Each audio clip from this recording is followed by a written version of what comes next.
As we discussed earlier, Roger Goodell and Tom Brady head back to New York federal court today. Both of them are required to be present, and Judge Berman is pushing them to settle. For Brady, it will mark the third time he's had to miss practice this month for a lawsuit. New note here. Giants co-owner John Mara has joined NFL Commissioner Roger Goodell and Tom Brady in a meeting with U.S. District Court Judge,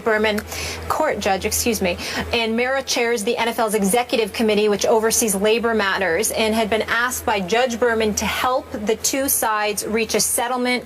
Prior, he said he wasn't going to be there, and he is. I don't know if this means anything. Jeff Saturday is still with us. Jeff, we haven't heard from you. How does this all play out? It's not going to happen today. I can tell you that. It's you're looking 3 or 4 more days before the settlement talks really get interesting. Everybody's still posturing. Everybody's still holding tight to their camp, what they believe. The game is still, we're still 10, 12 days before anything really has to happen. So everybody's still holding out and waiting out and hoping we can get this settlement done. At the end of the day, for the NFL, this is not good. Having one of the best players in your game and the commissioner in a battle coming up to the start of the season, which possibly could be 4 games. The settlement hope, I just don't know if it's there. As you're looking at it, Tom Brady is entrenched in what he believes and what he's going to hold strong to. The commissioner and the NFL, this is going to end up being similar to the other cases that have happened in the past 3 or 4 months or even back to a year. A process question.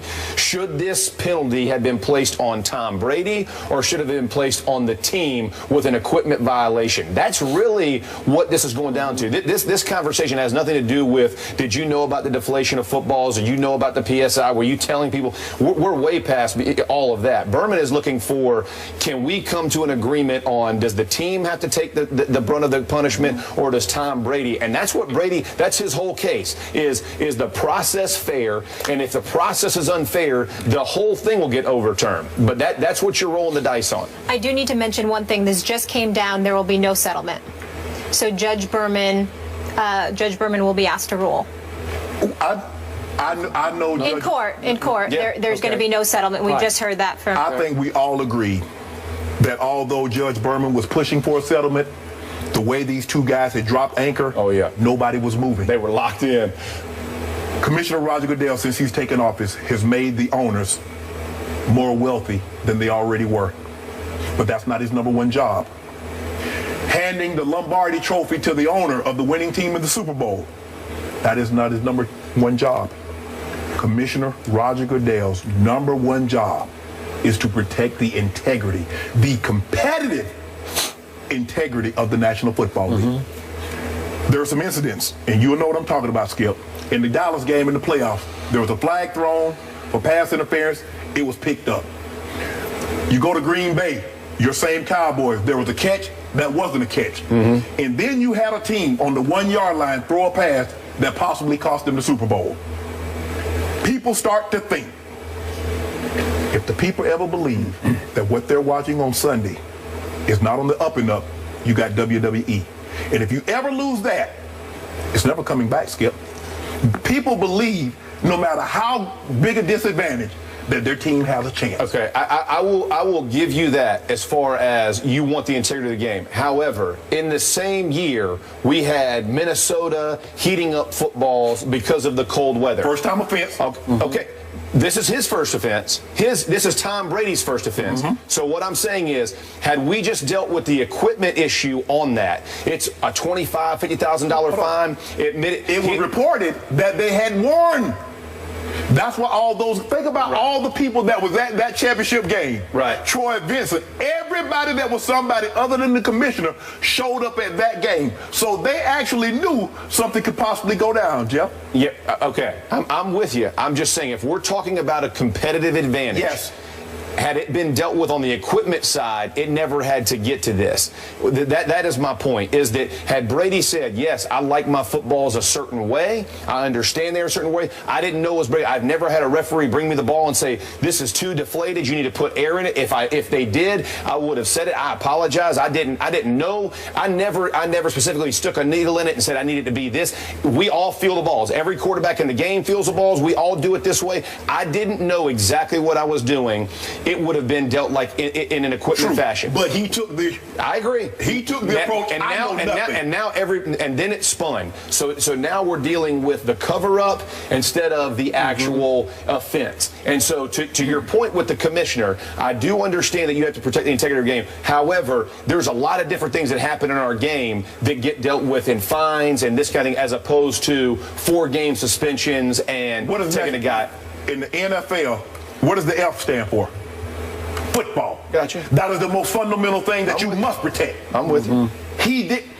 You and I both know, Jeff. You've been in locker rooms. You know, equipment guys don't tinker with your equipment unless you ask. 100%. And you actually think about it. No. There are 32 teams. There's probably 3 guys that work full time with those footballs. Right. You actually think they would do something to mess with a football? And that's what I'm saying. That's where the whole thing derailed. Is that when you got up on television after the AFC and said that, every player in the NFL, and here I was, Mark Brunell, those guys, they lost their mind. I agree. Because they took that intensely. So Shannon dug in early on, just after the Wells report came out, and he dug in again to start this show today, and you said Tom Brady cheated and he lied about it. More probable than not. No, you said he cheated and he lied about it. You are convinced that's what happened. More probable than not. Okay. I'm 50.6%. Now you're wishy-washy about it. I'm using here's the standard that the NFL use, Skip. Okay. They don't need definitive proof. Okay. They don't need eyewitness testimony. They don't need DNA. Here's my standard. More probable than not. Here's my standard. Tom Brady, 100% innocent as charged, as convicted early on in the court of public opinion. The Wells report in Judge Berman's court has been shredded for its lack of credibility. Just shredded, one blow after another. I sat right here in this chair 2 days after the Wells report came out, and I reported I talked to 3 people close to Tom Brady, people who've known him for a long time and believe in Tom Brady. So you can argue about their credibility factor. But they said even privately, he is insisting, I knew nothing about this. What was he supposed to say, okay, Skip? No, but sometimes people say behind closed doors, well, they kind of got me on this. Okay?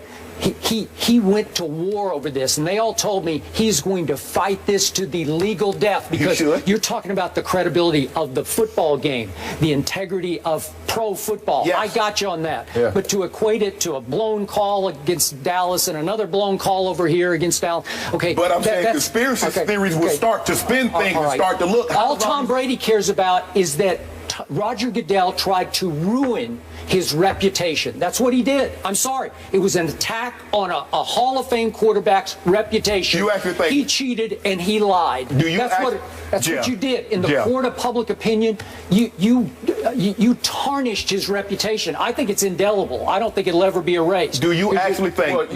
Hold on, Jeff. Let me ask you this, Jeff. Do you actually think that the commissioner of Roger Goodell wants the reigning Super Bowl MVP suspended if he didn't have suspicions that this happened? No, it doesn't do Roger Goodell any favors to have him. However, hold on. With Tom Brady and his reputation, you are 100% right about being entrenched, and you saw the way Robert Kraft came. You've seen the way everybody has rallied around him. Except Robert Kraft sold him out for a while. He took the punishment. Who's rallying around the equipment guy? Sure. That was my first point, is what we know about the 4 games. However, the 4-game suspension that we're talking about, as you're looking at how this impact, it does become, does the punishment fit the offense? So is 4 games way heavy, way strong? Absolutely. Like I mean, if you look at the way we have punished guys in the past, and that's what I'm telling you, going back to the process of what should the punishment have been. Even if you think he did know,